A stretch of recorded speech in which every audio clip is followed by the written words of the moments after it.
ഓം ശ്രീ ഗുരുഭ്യോ നമ. അമ്മ ജനിച്ച കുടുംബമാണ് ഇടമൺ തറവാട്.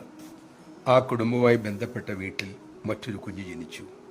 ദമയന്തി അമ്മ, അതായത് അമ്മയുടെ അമ്മ, കുഞ്ഞിനെ കാണാൻ പോയി.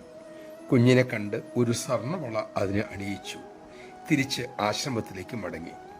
അക്കാലത്ത് ആ കുടുംബങ്ങൾ തമ്മിൽ നിസ്സാരമായ ചെറിയ അഭിപ്രായ ഭിന്നതകൾ ഉണ്ടായിരുന്നു.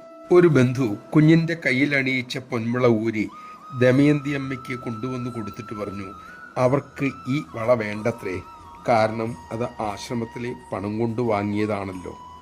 ദമയന്തി അമ്മയ്ക്ക് വലിയ ദുഃഖമായി. പാവം, അവർ കരഞ്ഞുപോയി.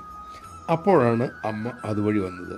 കാര്യം തിരക്കി. വിവരങ്ങൾ അറിഞ്ഞപ്പോൾ അമ്മ ആശ്വസിപ്പിച്ചുകൊണ്ട് പറഞ്ഞു, വിഷമിക്കണ്ട, ആ കുഞ്ഞ് ഇവിടെ വരാനുള്ളതാണ്, ഇവിടുന്ന് ഭക്ഷണം കഴിക്കാനുള്ളതാണ്. ആ കുഞ്ഞ് ഇവിടത്തെയാണ്. കാലം മുന്നോട്ട് പോയി. ആ കുഞ്ഞു വളർന്നു. അമ്മയുടെ കുടുംബാംഗവുമായി വിവാഹം ആ കുട്ടിയുടെ ഉറപ്പിച്ചു. അമ്മ അന്ന് കുട്ടിയെ അണിയിച്ച പൊന്മുള എടുത്തു കൊടുത്തിട്ട് പറഞ്ഞു, വിവാഹത്തിനുള്ള താലിയും മോതിരവും ഇതുകൊണ്ട് തന്നെ ഉണ്ടാക്കണം. ഇതിൽ മറ്റൊന്നും ചേർക്കുകയും ചെയ്യരുത്. കാരണം ഇതിൽ അന്നത്തെ ആ കർമ്മത്തിൻ്റെ പ്രതികൂല തരംഗമുണ്ട്. അത് മാറാൻ ഇത് തന്നെ ധരിക്കണം. നമഃശിവായ. കർമ്മത്തിന്റെ ഗതി അതിഗഹനമാണെന്ന് ഭഗവാൻ കൃഷ്ണൻ.